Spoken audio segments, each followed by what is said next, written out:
Hello again, YouTube, and welcome back to Sakura MMO 3.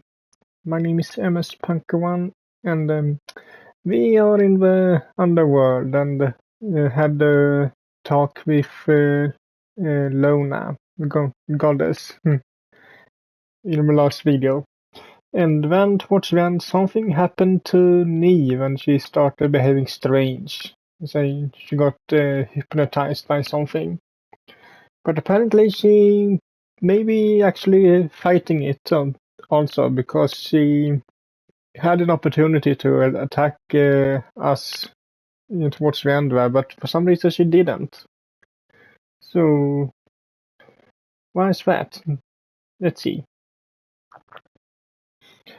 I open one eye slowly, and then the other. I look up. Neve is standing over me, her eyes hollow and empty, dark magic seeping from her fingertips. But she's doing nothing. Did she freeze? She looks down at me, her brow furrows. Her lips purse, and then, after a long pause,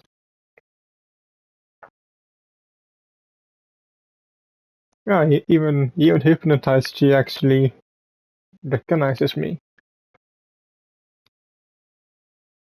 The soft syllable, hardly audible, falls from her lips.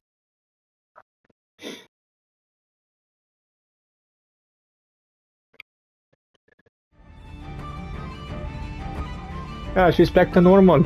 You can see it on her eyes.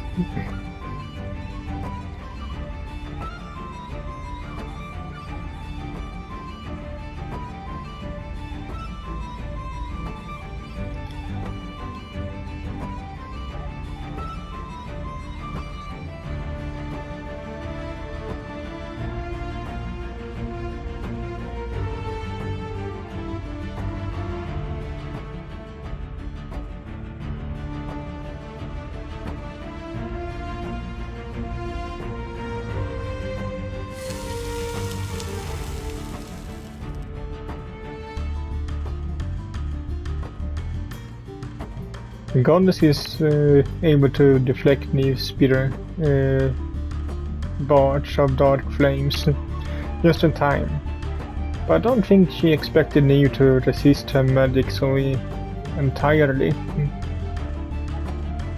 The goddess the goddess concentrates on veins as she's forced to pull all her magical energy into her own defenses. And that makes the spell hanging about my body waver.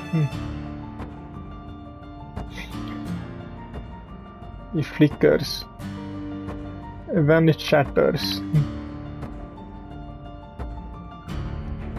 I can still feel vestiges of goddess's spell clinging to me, trying to drag my leaden body back to the ground. But I ignore it. I push it away. I won't let that goddess control me anymore. Not now. I finally have a chance to counter. I get to my feet, as do Fiona and Larry.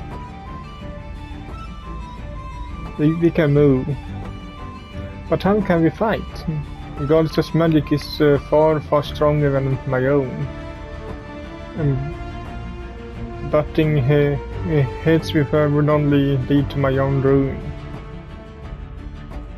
If I'm to defeat her, won't be with force, but with smarts. I don't know, have to come up with some plan, but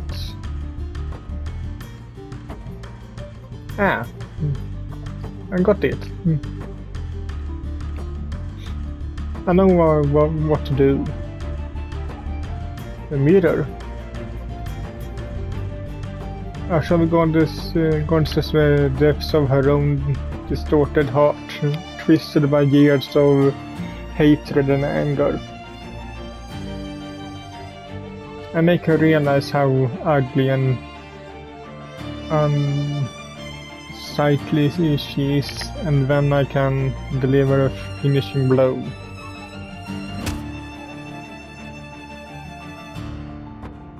I dash towards the mirror, kicking off against the ground. I concentrate my magic into the heels of my dragon high boots, forcing myself to go faster and faster.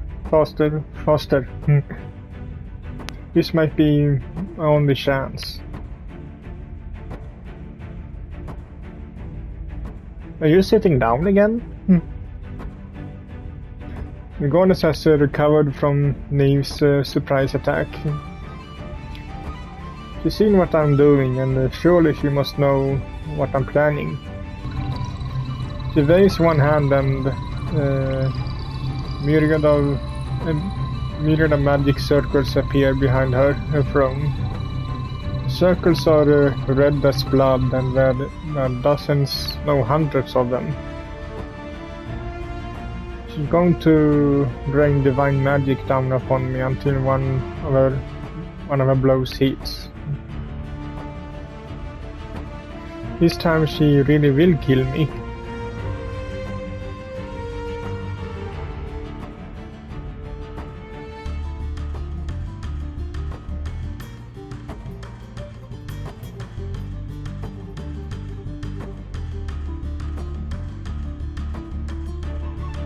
Luna waves one hand, and the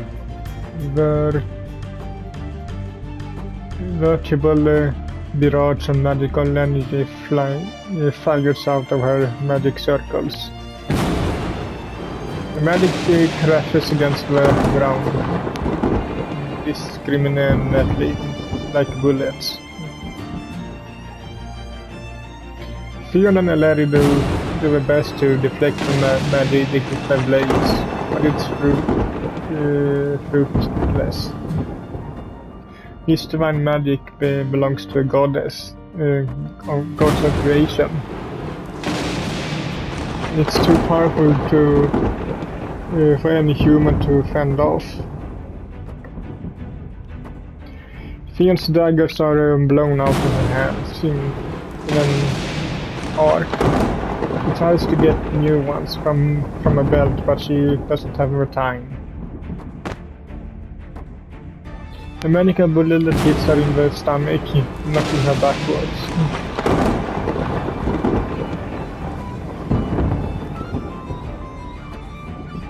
A lady stands before her, trying to protect her, but no good. The lady only has a sword made of mortar blacksmith. Made of a mortar blacksmith. And he can't withstand too much abuse. It shatters after deflecting the second bullet. The pieces scattering everywhere.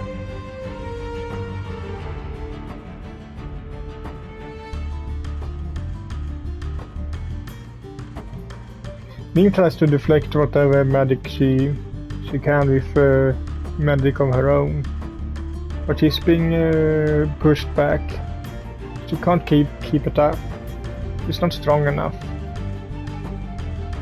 Fortunately, the goddess isn't aiming at me with her spells. Magic circles are so manifold, or something. The bullets are ricocheting everywhere, but there's so many of them they're hard to avoid. And dodge her feet sliding against the ground of a cave. The heel of my boot sinks against something brittle, and it shatters into pieces beneath my body weight. Did I just step on a mirror? I don't need to look down to know what it is. Yeah, a skeleton. But it was a mirror. There were lots of dead bodies scattered about the entrance of an underworld. But there were more of them in the heart of the goddess's chamber. Lying on the ground, discarded, with hollow eyes and empty sockets.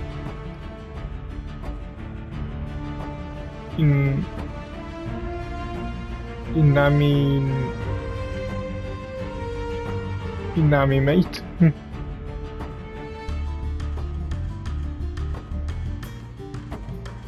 Yeah, that word again. Yeah, maybe that now, but I can change that. I still have my necromancer ruby necklace. By the name of a dark witch, I command you. Arise.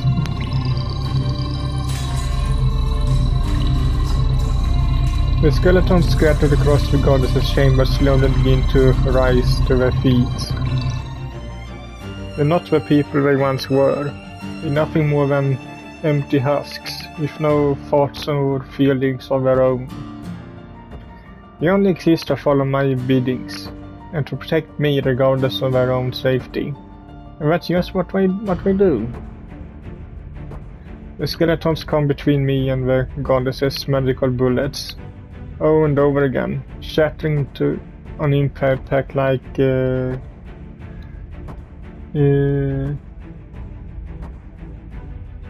precious china.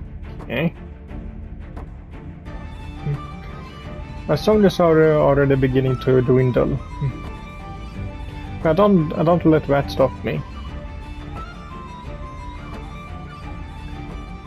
I resurrect my soldiers before they can hit the ground, and they protect me and you.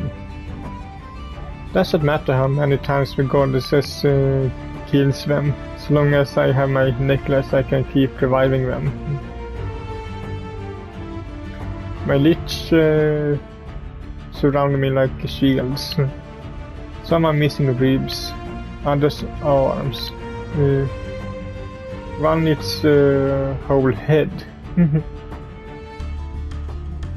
Their old aged bones are cracking from the force of Lona's many spells. But they continue to stand over and over. My skeletons shatter around me like glass. They scatter at my feet once more. I command them and they rise anew.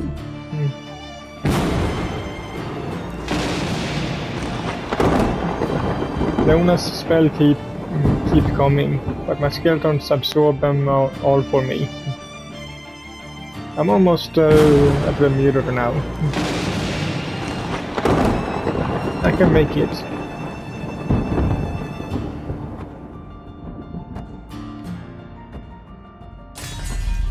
Lona shoots yet more magical energy at me.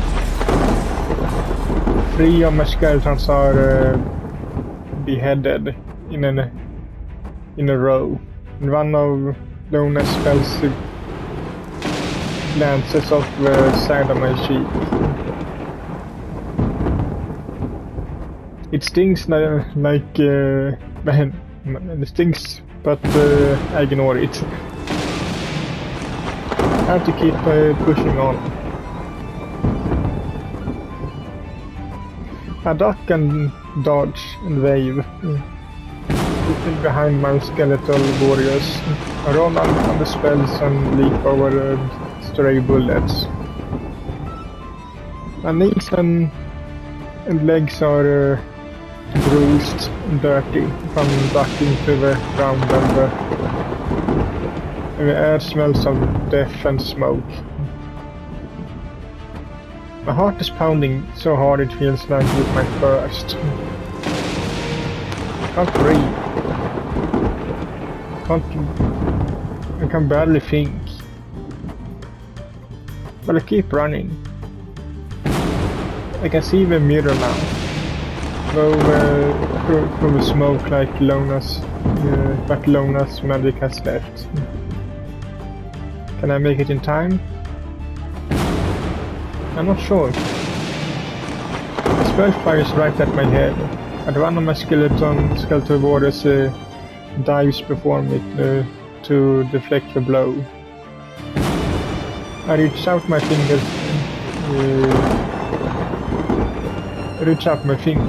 flexing. My fingers grip a mirror. I try to turn it using the mirror as a shield from Lona's increasing frenzied attacks. The mirror's a lot heavier than I imagined. It's hard to turn. I grit my teeth together, willing myself not to be defeated here. I can't let myself be bested when I've come so far. I can't.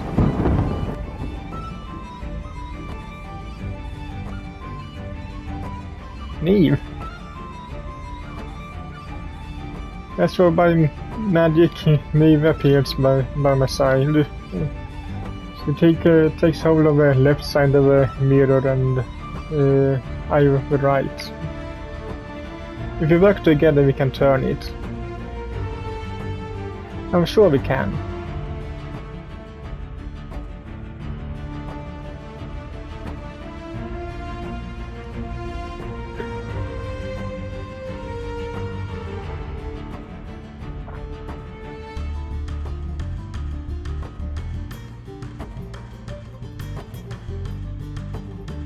Right. Let's do it. I believe in you, Neve.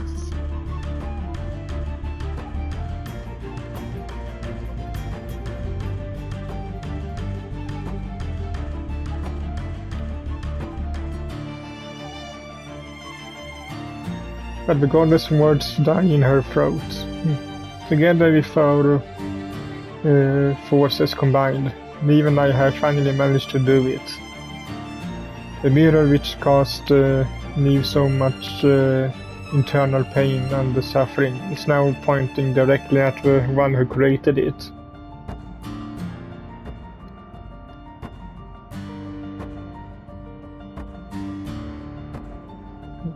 The moment Lona sees her reflection in the mirror, a loud, almost inhuman scream tears itself from Lona's throat.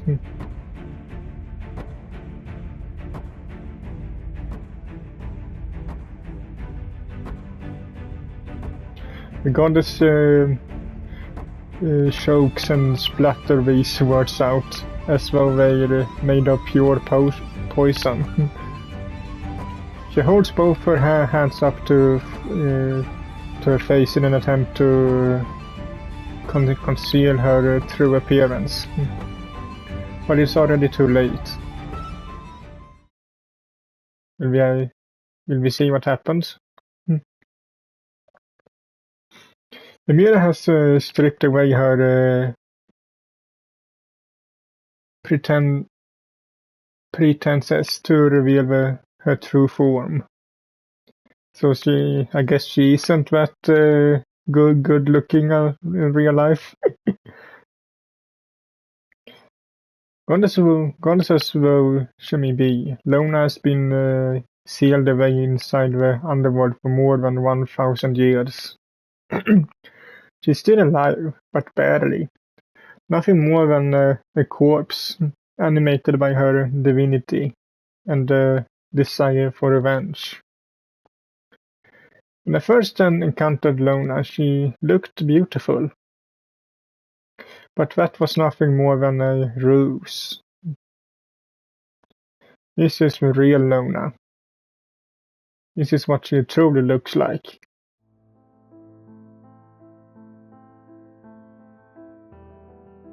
Will we see it?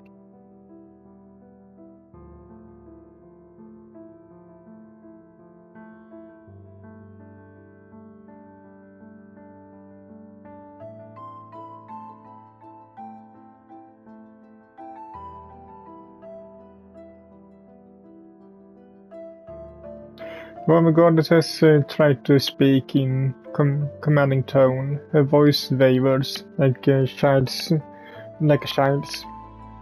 I can tell, despite her attempt bravado, that she's afraid. But is she afraid of me, or of the image of herself reflected in the mirror? Maybe, I think grimly, she's afraid of what she's become. It's so pathetic. I almost feel sorry for her. I sympathize, but no, I won't put the mirror down. I have to defy you. It's the only way I can teach you a lesson. This is what your thirst for revenge has done. This is what it has reduced you to. This is the truth, and it's time you face it. You can't keep lying to yourself any longer.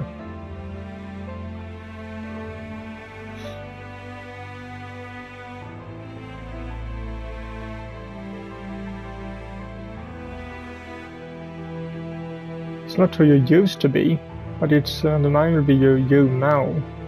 This mirror doesn't lie. You said so yourself. It strips the hearts of all men bear. Eh? And this is what happens to be inside your heart.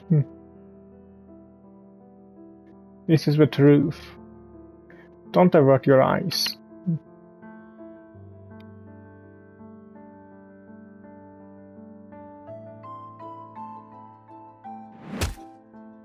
The goddess slams her fists against the ground in frustration, desperation. A few scraps of flesh that still cling to her knuckles tear away when they hit the ground, revealing more white bone beneath her one soft skin. I guess she's just a skeleton now.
Just because that doesn't mean we should torturing her. We are not really any better than her in that case.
technically, it isn't actually Lona's fault.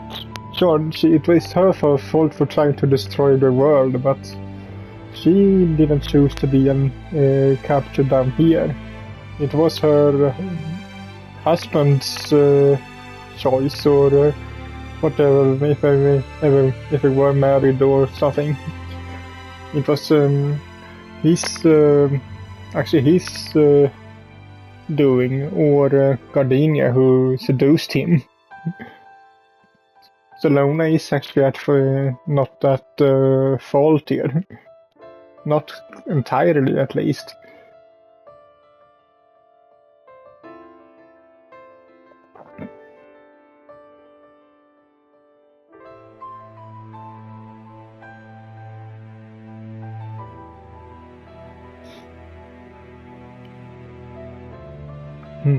Lona, I take a step forward.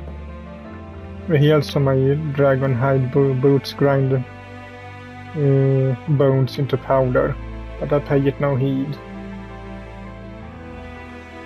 I'm too fixated upon the goddess.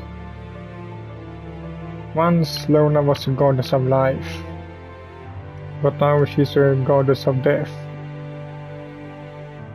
I can't ease the pain she's feeling right now.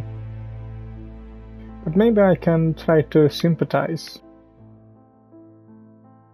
It isn't much, but... Lona, tell me what made you this way. Tell me how all of this happened.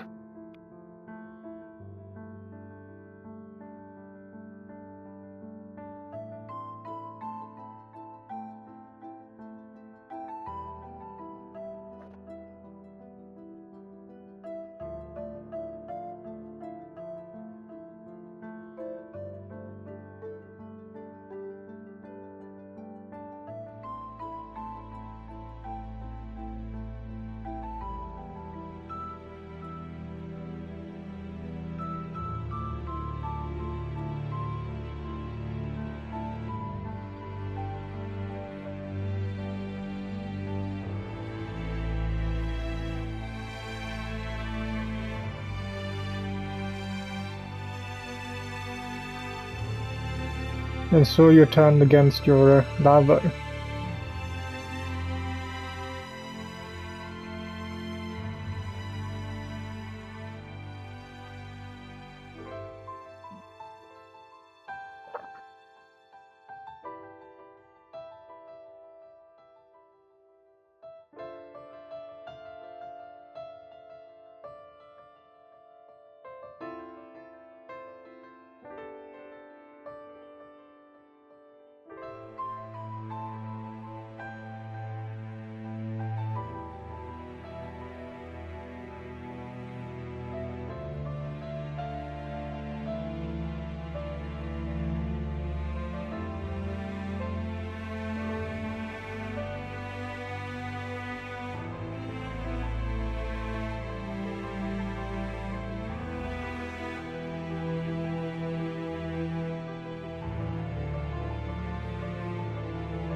Yeah, we can see that, even though we can't.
Neve turns to look at me, her eyes shining.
Indeed you were. And in your grief you tried to destroy the whole world. Well, that no longer come to pass. The magical power is already dwindling, isn't it? Now you can barely stand. I suppose this is a bit of an anticlimactic end to our journey, but before we leave, I have a gift for you. That's right. I thought you might want some company, having been trapped here for so many years, so take this, and I want it.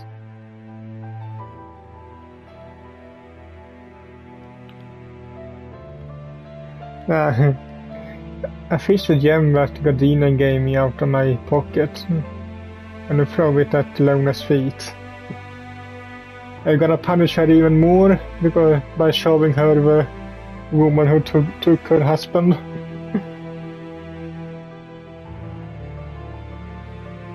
We should let you communicate with somebody on the outside world, and somebody that you know very well indeed.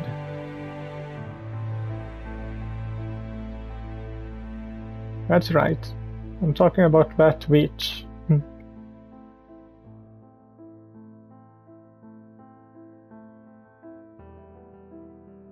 Indeed. After all these years of setting resonant, I think you have one or two things you would like to say to her. But then again, maybe not. What do I know anyway? It's been a long time since Lona and Gardenia last spoke. No doubt Lona has anything pleasant to say to her. Gardenia is the woman who took her lover away from her after all. I don't blame Lona for hating her, but perhaps loneliness does strange things to people. For all, Lona should revile the woman who made the gem a cast at her feet. She takes hold of it in her skeletal hand, as though it's something precious. As though she can hardly bear the thought of letting it go.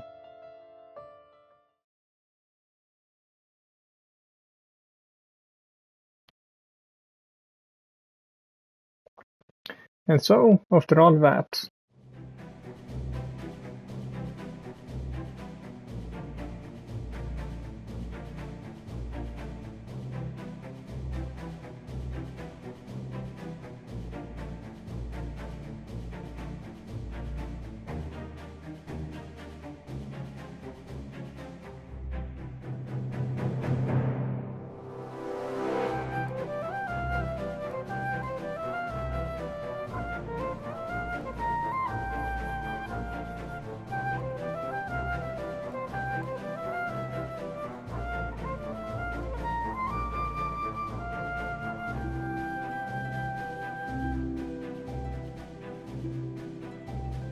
then guess it's something horrible.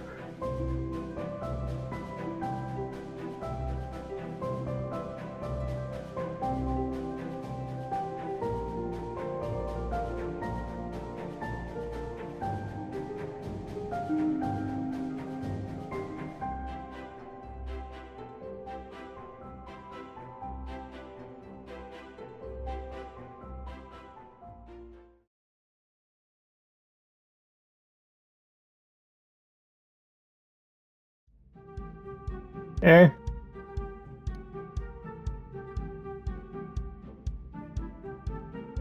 Let me guess, you're covered in chocolate, aren't you?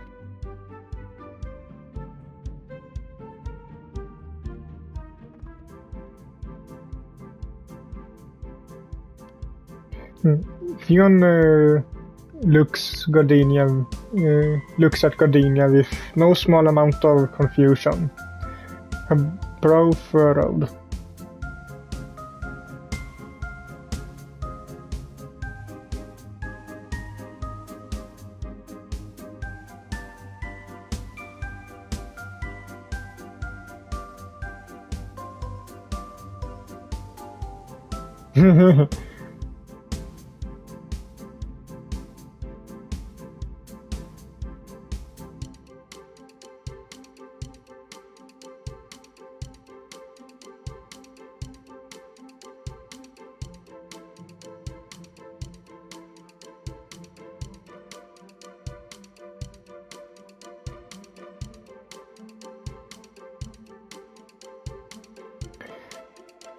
Theon sniffs, her eyes fill with tears.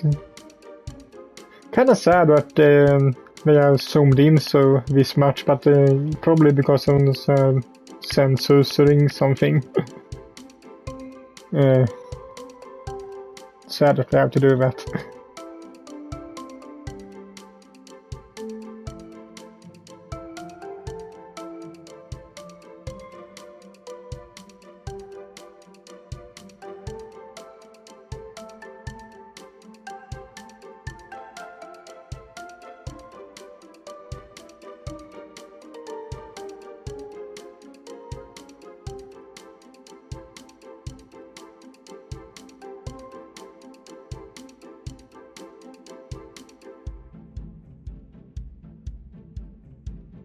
Gardenia clicks her tongue.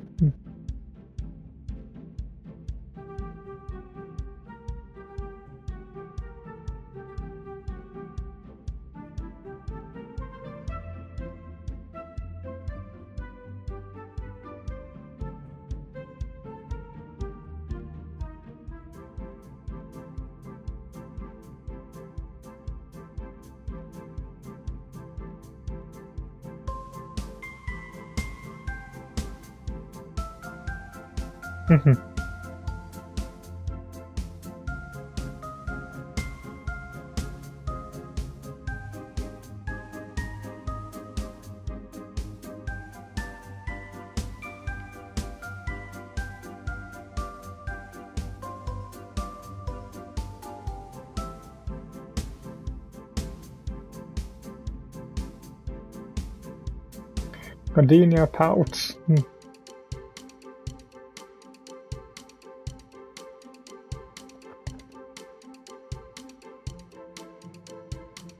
I think everyone lacking in taste and discretion is you. I don't know what you're trying to pull, Gardenia, but we're not interested.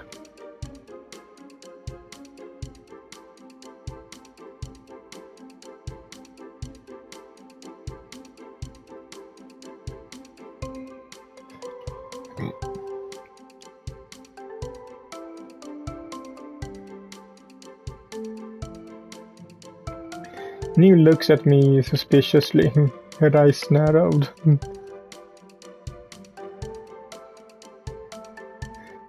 No, of course not. What do you take me for? I'm not insane. Rian whistles beneath her breath.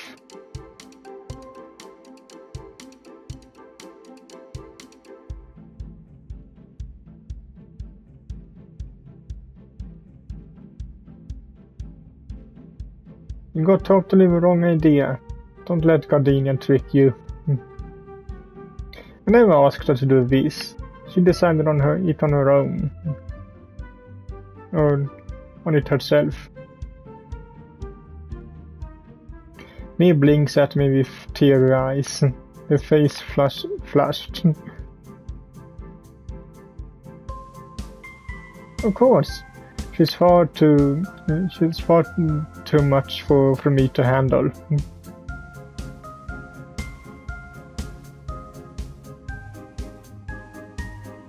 Jeez, I wonder why. Anyway, I think it's high time we sat down and had a serious discussion. What's going to happen to us now?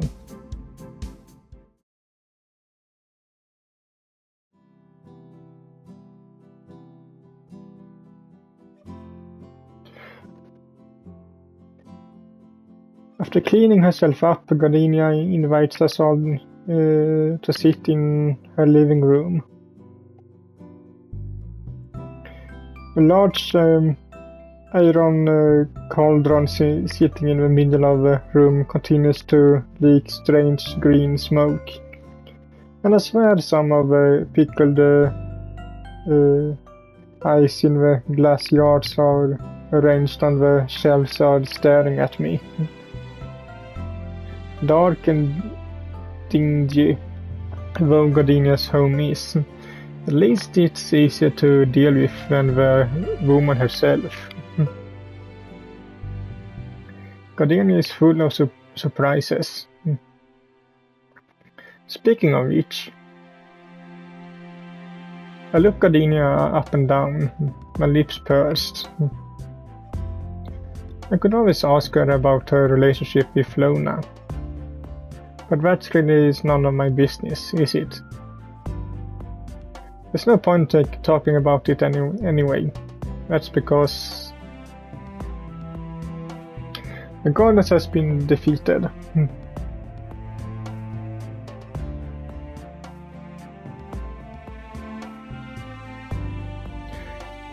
Gardenia smiles gently, but she doesn't seem quite as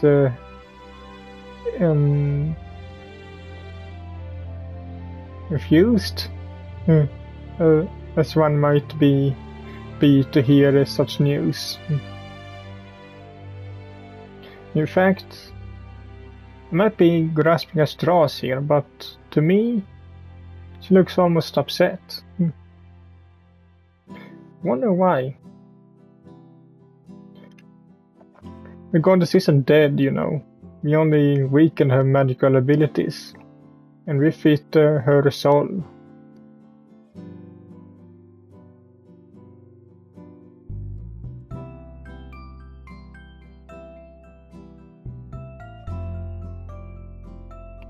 She was alive, but badly. She tried to conceal what she became through magic, but when we stripped it away, we saw what she really was. A corpse.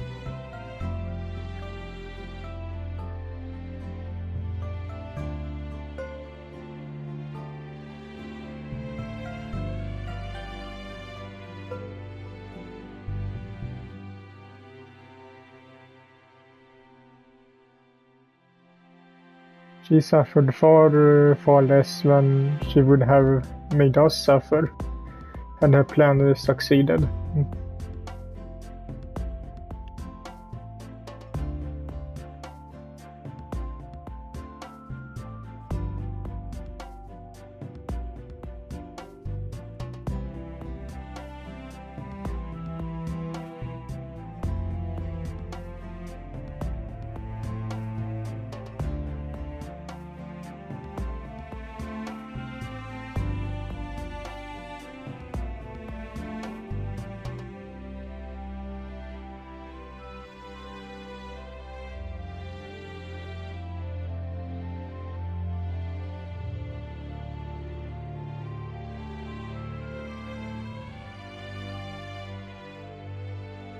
That's right. I want to know, if I were to go back home and I haven't quite decided if I will just yet, how would that work?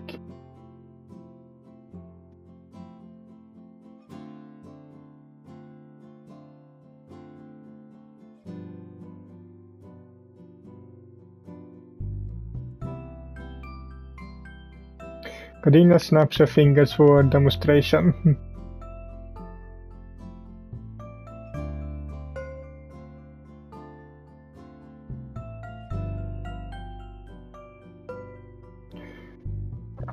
How much time will have passed in the human world?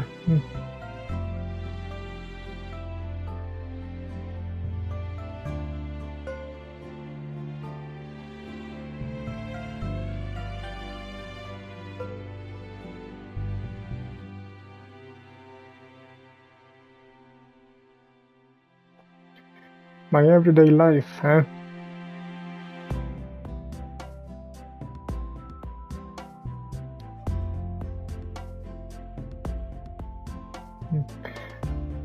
It's true I've been in Asa for a long time, and the smaller part of me does miss certain aspects of Japan.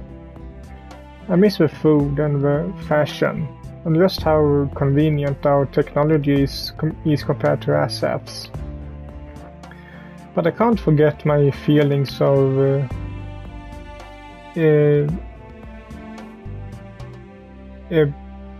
ebullient feelings of relief when I awoke in my bed in the nightmare citadel. Finally, I thought to myself, as I set out exploring, I can do something interesting. The monotonous grind of day-to-day life had started to wear me down, and I desperately needed a break. Well, I got that in my all-expense-paid trip to Asaf. I met a new colorful cast of characters, traversed amazing and breathtaking places, and defeated an an array of fearsome monsters.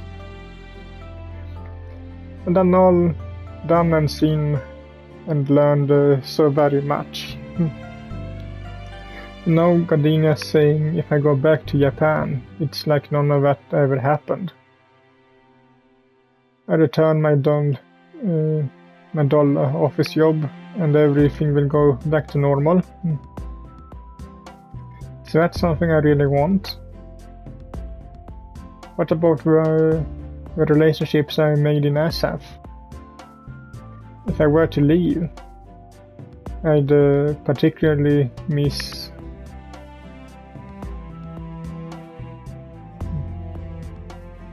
let's say all of them.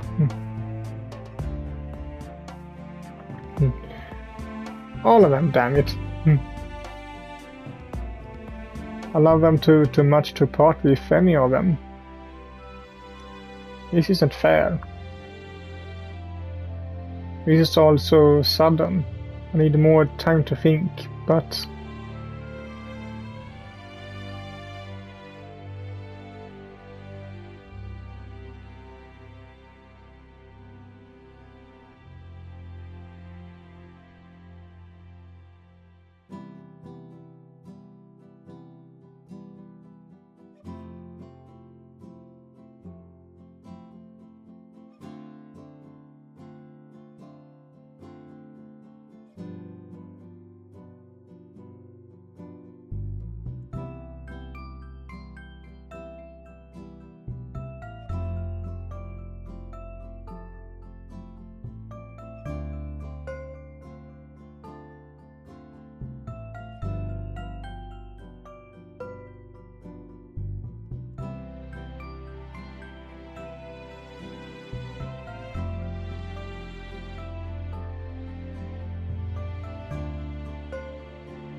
Larry beats her lower lip.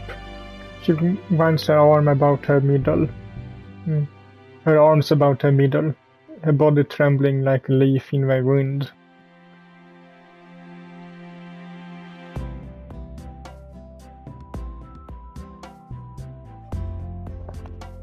Larry looks at me shyly from beneath her eyelashes.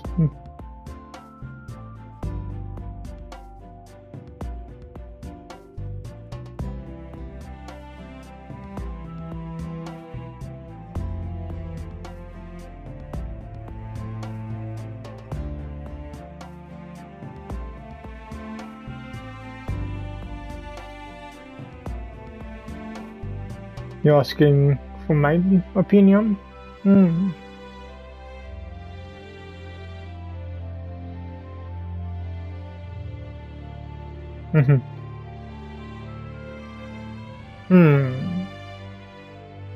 I frown, my arms folded across my chest. I know I'm Larry's mistress, but I can't tell you what to do, Larry. Not about something this important. You have to decide for yourself. I mean, this is your future we're talking about here.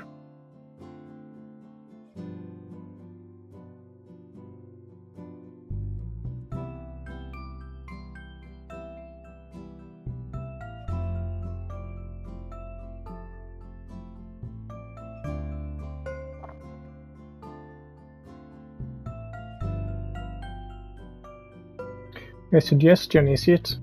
Well then, if you really want my advice, then...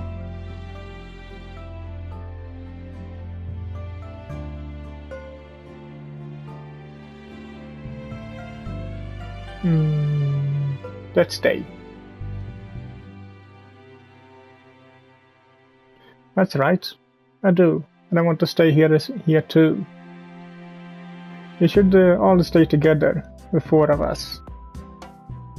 That's my opinion, at least.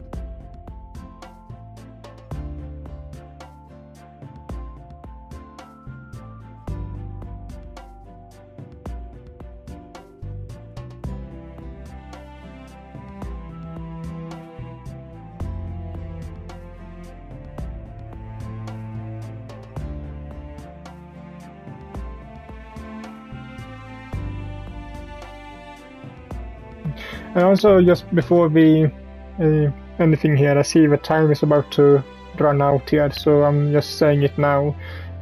Hope you liked this video, and if you did, so leave a like to it as usual, and I will see you all in the next one.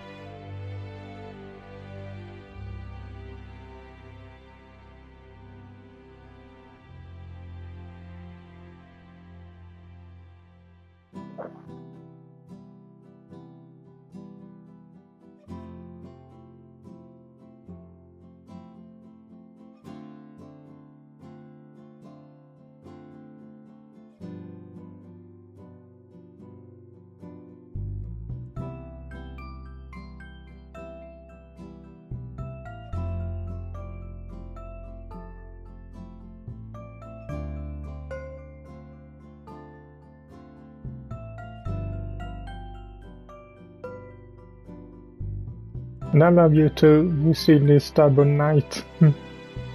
Love all of you, and I want us to be happy. So let's stay here. I lived in Japan for more than 20 years. It never gave me anything other than stress. Back then I was always wishing I could escape my dull, ordinary life and go on an amazing adventure. Now my wish has been granted. I've been fooled to go back. This is my new life, and I want